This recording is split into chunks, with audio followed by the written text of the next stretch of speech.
The A train to Harlem hit 60 MPH in a 30 MPH zone.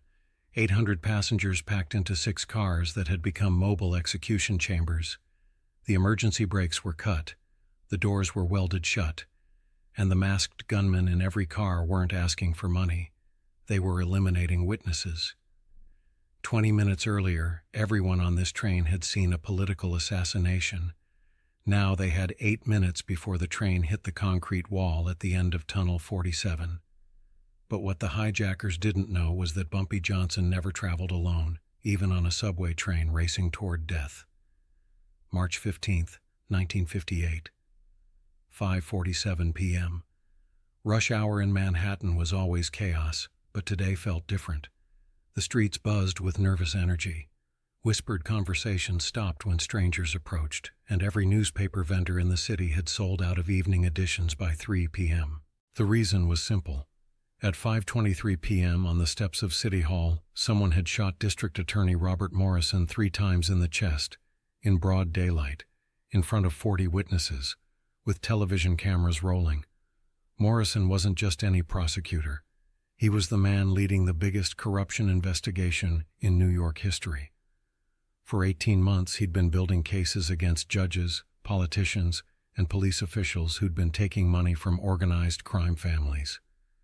His files contained enough evidence to destroy 50 careers and send 20 men to prison for life. The shooter was a professional. 3 shots, center mass, then disappeared into the crowd before anyone could react. Morrison died on the hospital operating table at 6:15 p.m., taking his secrets with him. Or so the killer thought. What the assassin didn't know was that 40 witnesses had seen his face. 40 people who could identify him, describe him, and connect him to the people who'd ordered the hit. 40 people who now posed a mortal threat to some of the most powerful figures in New York City. By 5:30 p.m., those 40 witnesses were being hunted. The plan was elegant in its brutality. Track down everyone who'd been on those City Hall steps, follow them to their evening destinations, and eliminate them all in what would appear to be a tragic subway accident. The A train to Harlem was perfect for the job.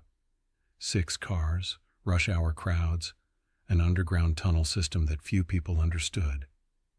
If a train happened to lose control and crash into Tunnel 47's concrete barrier, investigators would blame mechanical failure. The deaths of 40 inconvenient witnesses would look like random bad luck. At 5:45 p.m., 3 teams of professionals boarded the A train at different stations. They wore workmen's clothes, carried tool bags, and looked like tired laborers heading home after a long day. Nobody paid attention to them. Nobody except Bumpy Johnson. Bumpy was in car 3, seat 47B, reading an evening newspaper that still carried morning headlines because the afternoon edition had been mysteriously delayed. He'd been at City Hall on business, a meeting with Morrison's assistant about testimony in an upcoming trial. Bumpy had been walking down the steps when the shots were fired. He'd seen the killer's face, watched him disappear into the crowd, and noticed something that made his blood run cold.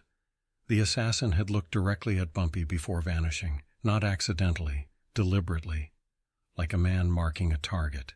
Bumpy Johnson had survived 30 years in the most dangerous business in America by understanding patterns, and the pattern here was clear.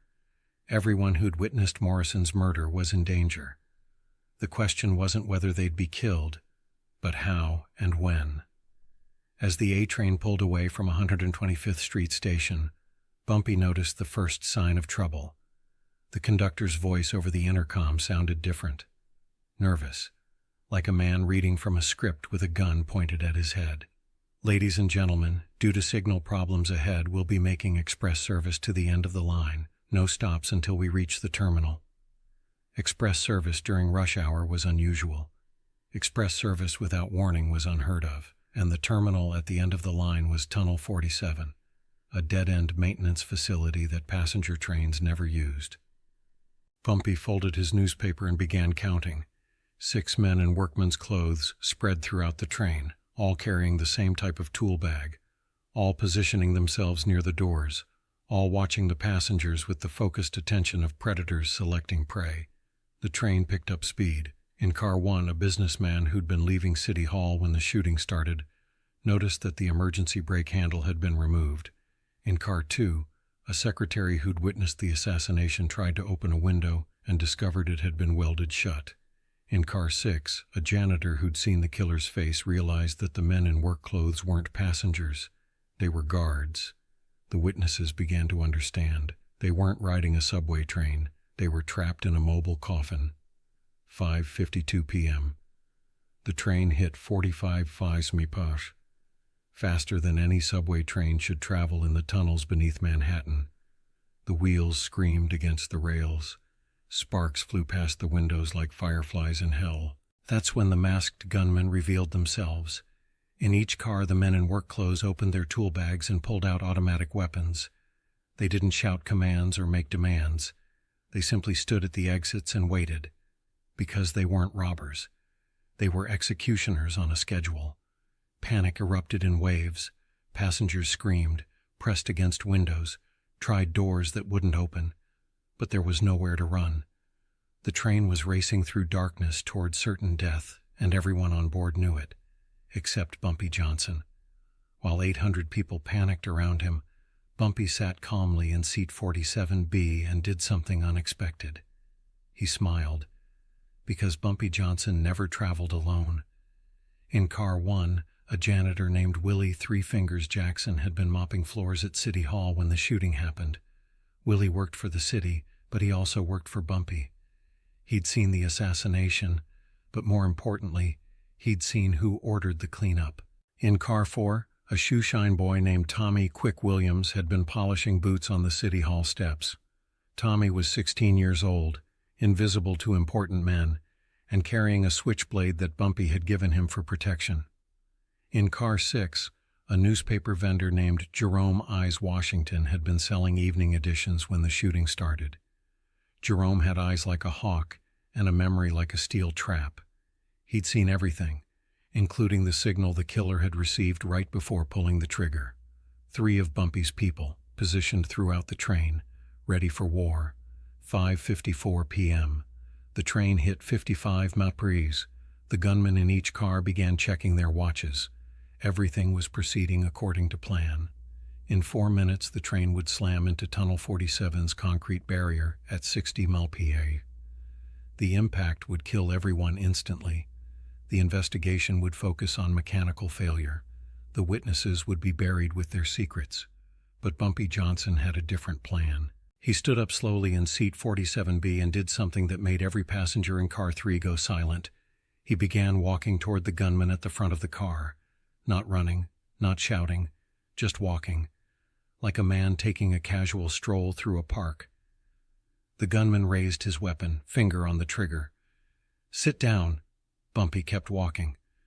"I said sit down." Bumpy stopped 3 feet from the barrel of an automatic weapon and said something that made the gunman's blood freeze. "You boys made a mistake." The gunman's mask couldn't hide his confusion. "What mistake?" "You brought guns to a train fight." That's when Willie Jackson moved in car 1. He'd been carrying a mop bucket filled with industrial cleaning solution, acid strong enough to eat through metal. He threw the contents at the gunman's face. The man screamed, clawed at his eyes, and fired wildly at shadows while Willie took his weapon. In car 4, Tommy Williams moved like lightning. The 16-year-old shoeshine boy came up behind the gunman and buried his switchblade between the man's ribs, angled up toward the heart. The gunman dropped his weapon and fell forward, bleeding out on the subway floor. In car 6, Jerome Washington did something even more effective. He didn't attack the gunman. He attacked the emergency brake system. Jerome had grown up around trains, knew their mechanical systems better than most engineers. While the gunman watched passengers, Jerome crawled under a seat and began reconnecting the brake lines that had been cut. 5:56 p.m., 2 minutes to impact. Bumpy Johnson stood in car 3, facing a gunman who was starting to realize his perfect plan was falling apart. "You want to know what your real mistake was?" Bumpy asked conversationally. The gunman didn't answer, but his weapon was shaking now. "Your mistake was thinking 40 random witnesses saw that assassination. They didn't. 40 of my people saw that assassination. You didn't hunt down random civilians. You hunted down my network, and now my network is hunting you." The truth hit the gunman like a physical blow. This wasn't a coincidence.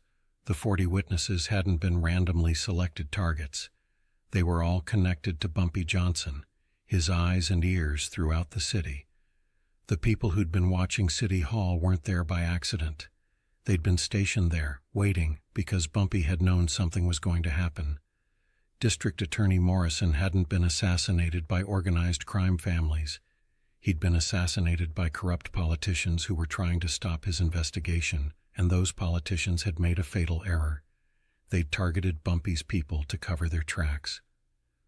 5:57 p.m., 1 minute to impact.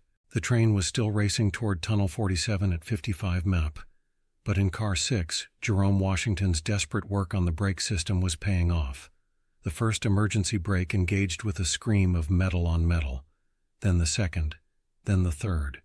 The train began to slow. 50 mph, 45 mph, 40 mph.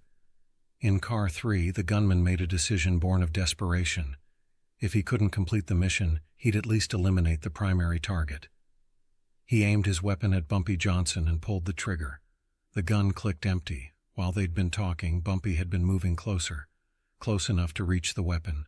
Close enough to eject the magazine without the gunman noticing. Close enough to turn a deadly weapon into an expensive club. "You boys really should have done your homework," Bumpy said quietly, taking the useless gun from the man's shaking hands.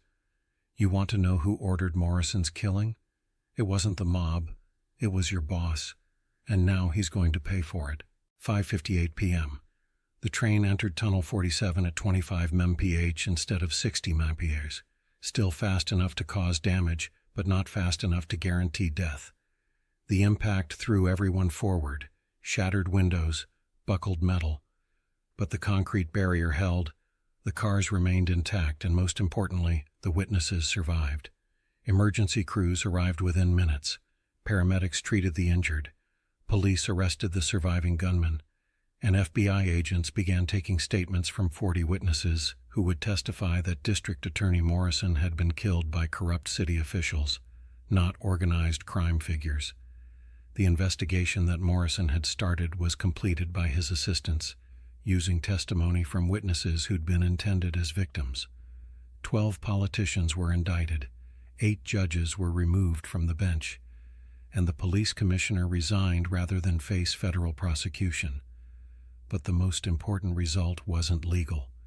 It was personal. The men who'd ordered Morrison's assassination had made an enemy of Bumpy Johnson, and over the following months, they learned what that meant. The corrupt judge who'd taken bribes to fix mob trials.